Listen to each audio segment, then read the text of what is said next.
नमस्कार, आप देखना शुरू कर चुके हैं महाखबर। आप पहली बार हमारे चैनल पर आए हैं तो हमें सब्सक्राइब करें, शेयर करें। आम आदमी पार्टी को अब राष्ट्रीय पार्टी का दर्जा मिल गया है, जबकि शरद पवार के नेशनलिस्ट कांग्रेस पार्टी, ममता बनर्जी की तृणमूल कांग्रेस पार्टी और कम्युनिस्ट पार्टी ऑफ इंडिया का राष्ट्रीय पार्टी का दर्जा खत्म हो गया है। चुनाव आयोग ने राष्ट्रीय पार्टियों की नई लिस्ट जारी की है, जिसमें यह फेरबदल देखने को मिला है। दरअसल किसी पार्टी को राष्ट्रीय पार्टी का दर्जा किस तरह मिलता है, इसके लिए केंद्र चुनाव आयोग के नियम 1968 का पालन किया जाता है, जिसके मुताबिक किसी पार्टी को राष्ट्रीय दल का दर्जा हासिल करने के लिए 4 या उससे ज्यादा राज्यों में लोकसभा चुनाव या विधानसभा चुनाव लड़ना होता है। इसके साथ ही इन चुनावों में उस पार्टी को कम से कम 6% वोट हासिल करने होते हैं। इसके अलावा उस पार्टी के कम से कम 4 उम्मीदवार किसी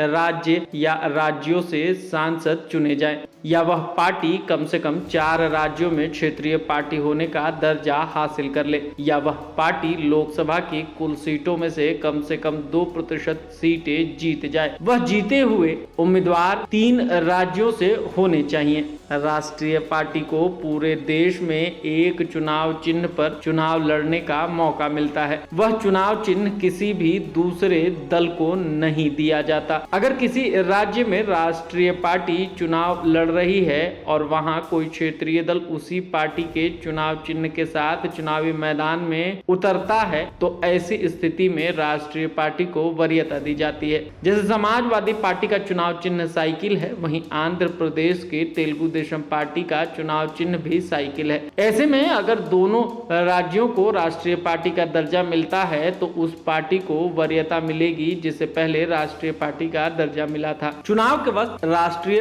पार्टियों को पब्लिक ब्रॉडकास्टर यानी दूरदर्शन के टीवी चैनल पर मुफ्त में चुनाव प्रचार करने का समय दिया जाता है। अलग अलग पार्टियों को अलग अलग समय दिया जाता है। स्टेट पार्टियों को भी चुनाव प्रचार का समय दिया जाता है, लेकिन राष्ट्रीय पार्टियों को इसमें वरीयता मिलती है। चुनाव आयोग की तरफ से चुनाव में खर्च की एक सीमा तय की जाती है। सभी उम्मीदवारों को अपने खर्चे की जानकारी चुनाव आयोग को देनी होती है। सभी पार्टियों में चुनाव प्रचार के लिए कुछ स्टार प्रचारक भी होते हैं। जब वो किसी क्षेत्र में प्रचार के लिए जाते हैं तो वहां का चुनावी खर्च निश्चित रूप से बढ़ जाता है। ऐसे में इस बढ़े हुए खर्च को राष्ट्रीय पार्टी चुनावी खर्च से अलग कर सकती है और हर राष्ट्रीय पार्टी 40 स्टार प्रचारक तय कर सकती है। इसके साथ ही राष्ट्रीय पार्टियों को सरकार की तरफ से दफ्तर बनाने के लिए जमीन मुहैया कराई जाती है।